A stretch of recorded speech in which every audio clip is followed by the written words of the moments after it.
Today, we are going to be talking about nothing but the C8 Corvette and its transmission maintenance schedule, because there is a lot of misinformation out there on the internet, and I want to clear all of this up for you guys, because it is very important that you follow what GM says to a T, but there are some areas where clarification is needed. Luckily, we have all the information right here today. What's up, everybody? Welcome back to Horsepower Obsessed. Thank you for clicking play. If this is your first time here, this is the channel you can come to get all of the Corvette information, whether it's maintenance items like we're going to be discussing today, ownership experiences, purchasing information, or even news and rumors. We do all of it right here. If it's Corvette you want, Corvette you shall get right here on this channel. Anyway, today, like I said earlier, we're going to be discussing the entire maintenance schedule for the C8 Corvette, specifically on the transmission setup. Now, recently, GM decided it was imperative that they send out a form to any of the C8 Corvette buyers out there to let them know exactly what you are looking at for maintenance on the C8 Corvette transmission. Now, this applies to the Stingray, the E-Ray, the Z06, the future ZR1, pretty much the entire lineup of the 8th generation Corvettes. So if you have a 2020 plus, this applies to you. Now, if you look in your owner's manual for the Corvette, you're going to see that they recommend that you replace the transmission filter at 7,500 miles.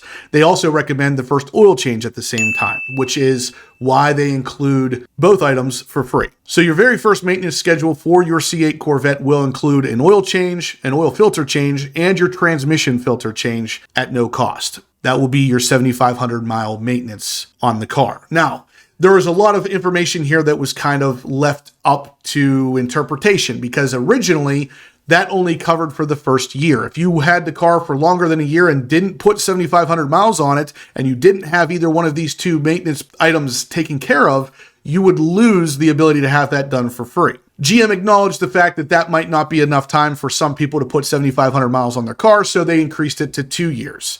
Then realized that might not be enough either, so then they have finally increased it to 3 years. So basically, once you buy your car, you have 3 years to get the 7,500 mile maintenance taken care of. GM has clarified this with a letter that they recently sent out, and this is what it says. Your Chevrolet Corvette is equipped with an advanced dual clutch transmission, which requires some additional maintenance. This is a reminder that the transmission oil filter in your vehicle must be replaced between 7,000 and 8,000 miles. Again at 22,500 miles, and additionally every 22,500 miles after that. And this is where things get really interesting, because they say, if the transmission oil filter was replaced prior to the 7,000 mile mark, it must be replaced again by 8,000 miles at the latest. That's where things get really interesting to me. And I can only assume that something in that transmission is specifically breaking down around the 7,500 mile mark, and they want to catch it in that filter by 8,000 miles at the absolute worst case scenario. Something in there is specifically set to break down and dirty the fluid by 8,000 miles. So if you change it at 5,000, that's too early. There is still that potential for this particular material to break down and dirty the fluid. So they want it done at 8,000 miles, regardless of how many times you've done it before then. Now, if you guys are watching the channel, you'll know that I've actually changed my transmission filter in my C8 Corvette 3 times, and I'm at 9,000 miles. I've done it 3 times in that 9,000 mile period, because I have noticed every time I change it, it seems like the car really needed it. So I am of the impression that you can't change filters too often on cars. I will continue to do it every oil change, which for me will be between 3,000 and 5,000 miles. If you're going to follow the manual, do it to the T, or do it more often. Don't ever do it less often, because they can literally void your warranty for this. Yes, you heard me correctly. GM will void your warranty if you do not follow these particular maintenance schedule items. So again, the letter they sent out says if you replace the filter before 7,000 miles, you got to do it again by 8,000. If you have not replaced the filter and the mileage is under 7,000, replace the filter between 7 and 8,000 miles. If you have not replaced the filter and the mileage is over 8,000 miles, make an appointment with your dealer ASAP. If your mileage is under 8,000 miles and your vehicle is more than 3 years old, make an appointment with your dealer, but odds are good you're paying out of pocket for that one. And lastly, the transmission oil needs to be changed every 3 years. It does not matter the mileage. If you have 10 miles on this car and it's 3 years old, you got to change that transmission fluid. The oil can be changed independently from the external canister filter. The transmission oil life monitor on board the vehicle may not reach 0% by the end of that 3-year period. Again, 3 years, change that fluid. It does not matter how many miles or what percentage that transmission oil life monitor is on your car. 3 years, change the fluid. Luckily, the fluid change is not that difficult. You drain it and you put in new fluid. There is no reason for a quote unquote flush. It's literally a drain and fill procedure, so it's not super involved. The transmission filter itself is not super involved either. I've done a video on changing it more than once. It's 4 bolts. You pop out the old filter, put in the new one, and put 4 more bolts on. That's, of course, after you take off the underbody plates and everything. So anyway, let's recap what we've discussed so far, because there is one more very important thing that we're going to be talking about. Make sure you guys watch to the end of this video to check that out, because this is possibly the most important part. But up until this point, we have discussed the fact that there is a service bulletin out from GM 24-NA-081 that is literally updating the maintenance schedule for your C8 Corvette, or more so enforcing it to make sure that everybody knows how this has to be done, when it needs to be done, and to do it again at 8,000 miles if you have done it early. Now, where things get really interesting is the next part, because I've had this filter changed a couple times on my car. 2 of the times have been done by GM themselves, and they did what they call the flush procedure. So they put the car up on the rack, connected to the OBD2 port computer system in their shop, and they run the car at 2,000 RPM for roughly 10 minutes. And what this is doing is supposedly opening the clutches and allowing dirt to flow through and into the transmission filter before they change the filter. Now, this is a step that a lot of people have wrong. I see it all over the forums and everywhere talking about how you have to do this step or GM can void your warranty. And actually, that is not true. We're going to see from GM themselves that you do not have to do that step. If you change that transmission filter on your own and you don't have the ability to do the flush procedure that GM does, it doesn't matter. You're still good to go. This is directly from GM themselves. Not too long ago, Steve Garrett, who hosts a really fantastic Corvette podcast show, actually had some of the high-up executives and engineers from GM on his show, and they asked this specific question. What happens if I don't have access to the transmission flush procedure? Is that a problem? Is it something I have to do? Here's their answer. Our next question is from Andy Bump from Corvette Forum. He says, what does the hydraulic system flush do, and should it be done every time the DCT external canister is replaced? That's a good technical question. It is, so I'll take a start at it. The hydraulic system flush does kind of the way it's described. It forces transmission fluid through the fine filter, the filter that you replace.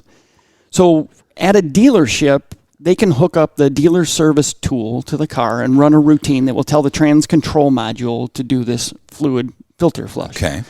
And because the car is already hoisted on a rack, the technician's already got the panels off, there's some other work he's doing. This kind of happens in parallel in the background. Okay. So we're doing it at a dealer visit because we can, and we can take the last bit of whatever contamination might be in that oil and get it into the filter before the technician replaces it. Do-it-yourselfers have become nervous that, hey, now I can't do it myself. I don't have a service tool. I can't force this routine. You don't have to do the routine. Like I said, we do it because we can, but the fine filtering routine happens through normal driving anyway. In fact, when you're driving steady state, like say down the highway, right, we run a routine in the transmission that will force more of that fluid through the fine filter. So normal driving is doing this. If you are a do-it-yourselfer, you don't want anyone else touching your car, you can change the trans filter without running this routine. Okay, that sounds good. So there you have it. Straight from GM, you don't have to do the routine. He's referring to the flush procedure. You do not have to do it. It is something that is naturally done as you drive the car. He flat out says that the dealership does it because they can, but you don't have to do it. Now, the more important part besides this is keeping a record of everything you do. So if you are a do-it-yourselfer like myself, you can change the fluid, you can change the filter, just have a record of the fact you've done it. Now, this is one of the reasons why I'll put a video up on YouTube here anytime I do a filter change or an oil change or something like that, because that is my evidence that it was done. You don't necessarily have to go that route and make a video out of it, but keeping receipts, taking a picture, writing things down, that is going to be your absolute best way of handling this. The biggest reason I wanted to make this video was because I knew a lot of people out there are thinking that that flush is necessary. It is not. You do not have to do it. Straight from GM themselves, it is not something that has to be done. So make sure You're not overspending and going to the dealership to have this done because you think that is a part of the process that has to be done. It does not have to be. The words were straight from GM engineers themselves. So let's recap. Because the C8 Corvette has an interesting transmission, a first dual clutch transmission in the entire Corvette lineup, everything is kind of new. This is a new experience for people, especially if you're familiar with the Corvette brand. Since this is all new, there is a lot of kind of unknowns and worrisome items out there, and I'm here to hopefully help you get familiar with them and get relaxed with them. So let's start from the very beginning. You have to change the transmission canister filter by 8,000 miles at the absolute latest. If you do it within the first 3 years, you will be covered under the maintenance plan and it will be done for free. If you've done it early, if you did it at 2,000 or 3,000 miles and you want to do it again, you can, but it has to be done again at 8,000 miles to maintain warranty. So let's say, for argument's sake, you've done it at 1,000 miles, and again at 2,000 miles, and again at 3,000 miles, and again at 4,000 miles. You still have to do it again at 8,000 miles. It has to be documented for GM purposes to make sure your warranty is still intact. GM can deny your warranty if you don't follow these steps, so make sure you're changing that filter by 8,000 miles at the latest, and you do it again at 22,500 miles at the latest, and again every 22,500 miles after that. You also have to change that transmission oil or fluid at 3 years, regardless of your mileage. So if you have 3 miles on the car, but the car is 3 years old, it is time to change that fluid. It does not matter the mileage. And again, the fluid change procedure is not super difficult. It is not really a flush procedure. You drain and fill. Very similar to how you would on even a manual transmission. There is no flush required. That will be done at 3 years, regardless of mileage. Transmission filter done at 8,000 miles, regardless of time. So these are things you must keep in mind. And then lastly, like I said, the flush procedure that GM does at the dealership is not necessary. Not necessary. I know this has been all over the forums and people will tell you the exact opposite. It is not the case. You do not have to do the flush if you do this yourself. You heard it straight from GM. Anyway, guys, I hope that helps. I really wanted to put this together because there is a lot of uncertainty out there. One of the biggest questions I get on a daily basis between YouTube, car shows, anybody that knows Corvettes, they are asking me all the time about the transmission filter change, the transmission fluid change, exactly when you're supposed to do it, when you can do it, when you can't, when you should. I mean, just a million questions about this out there because of the fact this is a new thing for Corvette. I wanted to clear this up. Really, 3 simple facts. Change your filter by 8,000 miles. Change your fluid by 3 years at the latest. And you do not have to do the flush procedure. It's very simple. If you guys have any questions about any of this stuff, feel free to leave it in the comment section down below. I will be glad to answer any questions you may have on top of what we talked about today. If you liked what you saw here today, guys, please smash the thumbs up button. Let me know you're liking the content so we can keep creating this stuff. Subscribe if you haven't yet. And as always, guys, stay obsessed.